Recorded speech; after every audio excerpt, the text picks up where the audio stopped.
get started with you doing a brief introduction? I'm Ainslie and I'm from Australia, and I have been teaching for a total of 16 years now.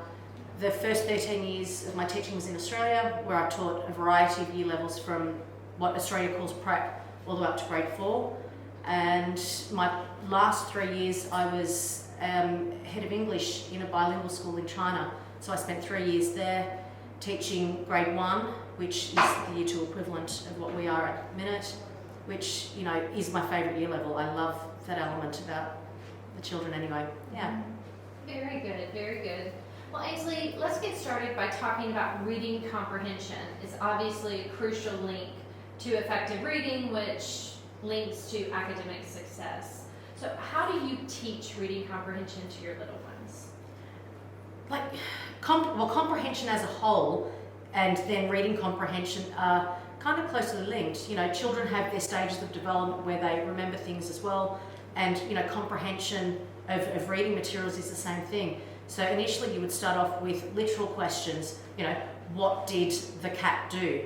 You know, and then you might move into inferential questioning to get the children to think about, you know, the answer is, you know, why did the cat move like that? And then as you get higher and higher with the reading levels, you would do applied knowledge. So can you explain why? And you'd ask things about, you know, vocabulary and whatnot that links in with the book, that links in with real life experiences. So comprehension starts off as, I don't want to say the word basic, but it starts off, you know, at a manageable level. And so you lock in those skills and you just keep moving up with them as you progress through. Absolutely. So, staying on the subject of reading, how do you encourage your students to become engaged, active readers? I love to read, and I like reading books, and I love children's books and reading them to them. And I think, you know, as parents and as teachers, you know, you want to model those behaviours that you want the children to have. And so by exhibiting the fact that I love to read books, and, you know, one of my favourite things first in the morning, you know, the kids all come in and they sit down and you read a story to them, and, you know, you play games with them, you know, pretend, oh, you don't want to see that. And, you know, and then they go, yes, we do. You know, so those things that just demonstrate that you like it and that it's not a chore and it's for fun, and, you know, you can learn things too. But I think engaging the kids in reading is probably the paramount thing. It's so true. Like, once they see you excited about something, they can't help but get excited about it. You know, and especially for weaker children, as in weaker readers, I mean, you know, who are still just trying to lock in, you know, how to read lots of words, I guess. You know, the engagement of being able to look at the pictures and tell a story from the pictures and hear the excitement from someone else, it's not such a daunting experience. Yeah. I love reading, and I love reading because my primary teacher, Miss Stegall, loved reading. And she just, I still remember how excited she got reading us books, and now I read every day, and I love reading, and I know it goes back to Miss Stegall. Yeah, like the Roald Dahl books from when I was a child. I've got those memories, and they are some of my favourite, you know, serial books to read to my classes. I love that. Let's talk about phonics. Phonics is a way of teaching children how to read and write, and it matches the sounds of spoken English with the individual letters or groups of letters. So how do you teach students to master these sounds? Phonics is one of those interesting subjects, I guess, or elements of English that you teach children. Some of it is also correcting children from what they've previously been taught. So, you know, you do spend a little bit of time correcting it so that you can get the pure sounds. Like, and I don't mean a pure sound like, you know, an Australian accent or a whatever accent. It's getting the pure sounds. You find that a lot of children might, you know, say la, ma, you know, instead of going And so part of it starts off with the correcting. But one of the things that I do like to say to the children is, you know, practice makes permanent. You know, take the word perfect out of it. It just makes permanent. And so our routine at the moment, every morning, is we're going through the sounds, you know, until we break off into literacy groups when everything is a bit more targeted. But the sounds that we're practicing now are some that at least one child still has trouble, you know, remembering or mastering. So phonics, it's one of those things that does take time. But I also find that using the technical terms is so much easier. Like using a digraph for 2 letters that make that one sound, even a diphone. You know, the kids remember these, And, so I'm not treating them like babies, and they just pick things up. Yeah. I love that, because it's not practice makes perfect. Because if you're not practicing perfect, it doesn't turn into perfection. No. But what you practice does make it permanent. And so it's replacing those, incorrect things with correct things. It's building on the skills. Yeah. So once you've locked in a certain thing, even maths-wise and whatnot, once you lock that skill in, that makes it permanent, and then you move on to the next challenge. And so it just becomes that cycle. Absolutely. I love that. Well, research shows us that when parents are involved in education, students get better grades, higher aspirations, more positive attitudes, all of those good things and good characteristics we want to see. How do you communicate with parents and keep them involved with what their child is doing?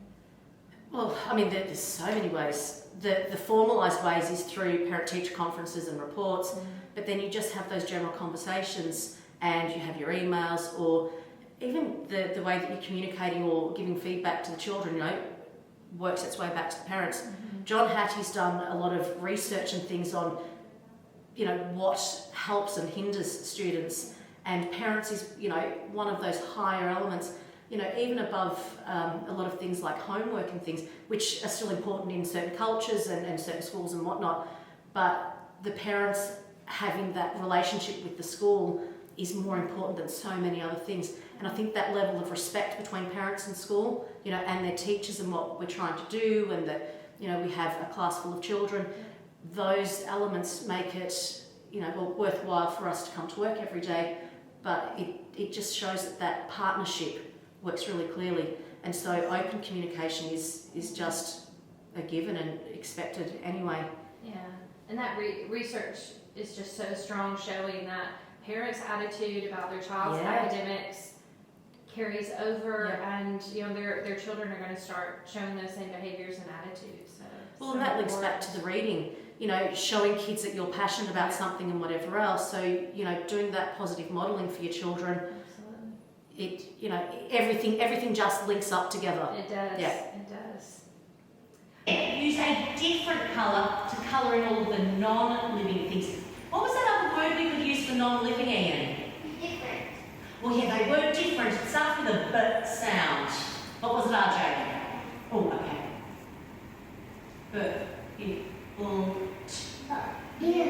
Yeah. So one colour for living, one colour for non-living, and then put you in the picture. Not a stick figure.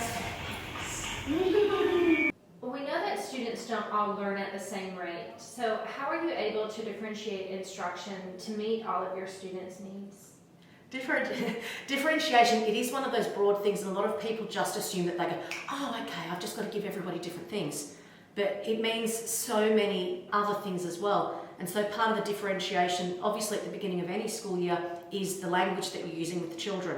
So you can, say something a particular way to somebody else. You might have to say it 6 different ways to another child until they get it. Some of the differentiation that you do is, different work, or creating challenges for children once they've finished work. So it's broad, but hopefully it's enough to still keep the children challenged with what they're doing, keeping them learning at their level and pushing them that little bit further. It's not all about just making sure the kids have, a different worksheet to do. It's hands-on manipulatives and the way that children learn.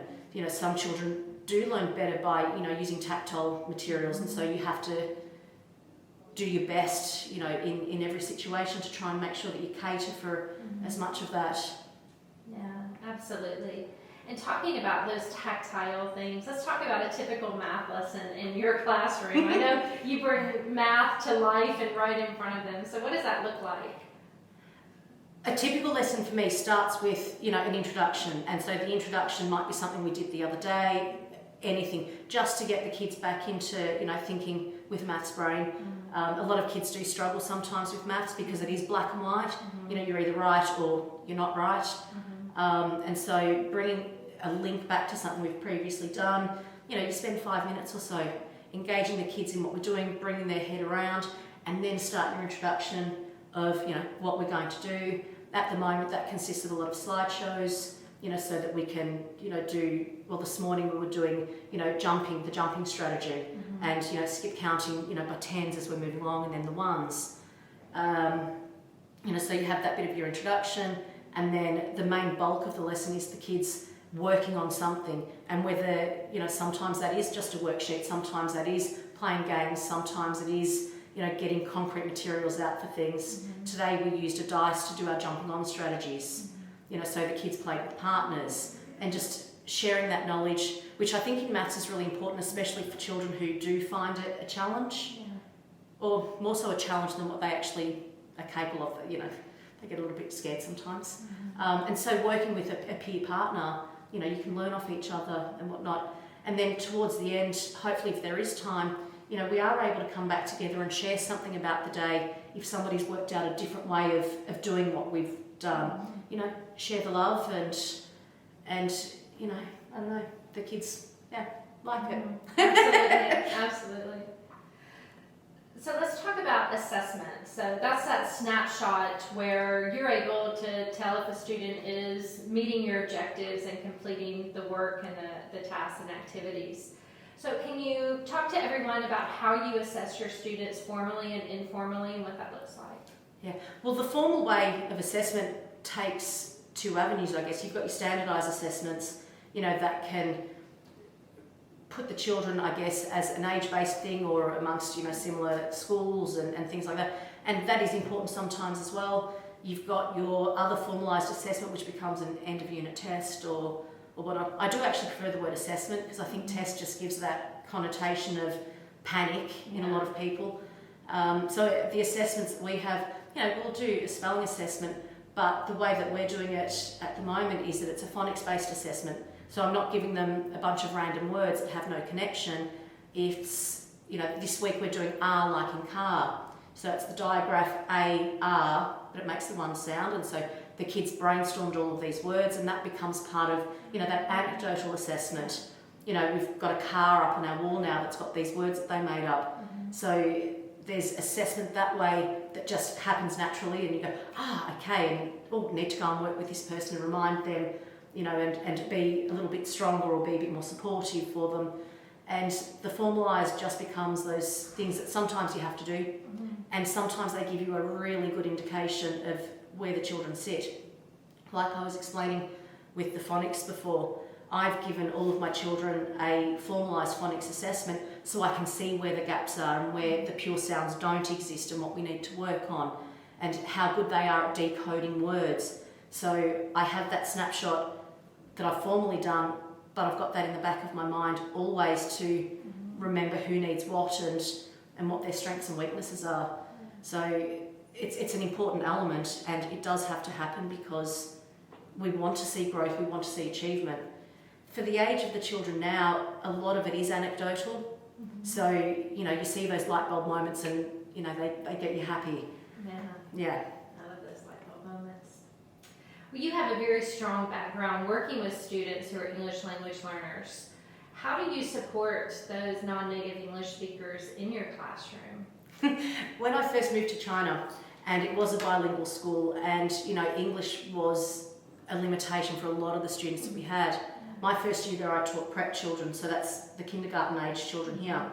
And so a lot of that becomes hand gestures and, speaking really slowly, which I do have a problem with sometimes. I think at the end of the day, it comes down to exposure to a lot of the language, and you have to demonstrate whether it is, physically with your body or pointing to things or showing things or knowing that the children understand certain words and then putting context behind it. And once the children have a lot of those elements, then you can move on to the grammatical corrections for things. It becomes a part process.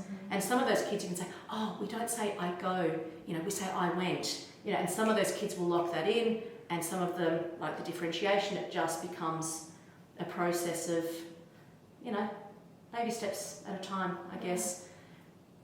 Oral language, obviously, for second language learners or even third language learners that we have some of the children here, oral language is the first thing that they get, and then you move on to the reading so that it becomes being able to decode words, look at signs, have the comprehension, and then the writing comes after that. So that the process just flows that way, and I think that it's most appreciative by everybody anyway. You need to be able to communicate in the language first, yeah. Absolutely. Well, how do you encourage your students to be creative and innovative? I like to think that I'm a little bit, I don't know, I don't want to use the word crazy, but I like having fun with the kids. Yeah. And so if people can see me just messing around with something or whatever, it means that you can make an animal and put its legs somewhere up high, or everybody's valued for what they do. I like saying to the children, if they guess something or whatnot, oh, I love your guess, but not quite right this time, but I love how you were thinking about it. Yeah. And so just creating and fostering that thinking process for academic things, but just for fun and whatever else, I think becomes really important. They're still babies. I mean, I don't call them babies, but they're still young, and so they've still got so much imagination in them, and you don't want to squash that yet. No, absolutely. And that's what's great about it, is when they feel like they have that safe place to make a mistake and to try out new things, they will. Yeah. That's great. Mistakes help us to learn. Absolutely. Yeah. I tell myself that all the time. So let's finish up, Ainslie, with having you describe your classroom, but only using 3 words. I would like to say fun. I think that we do have a good time in my classroom.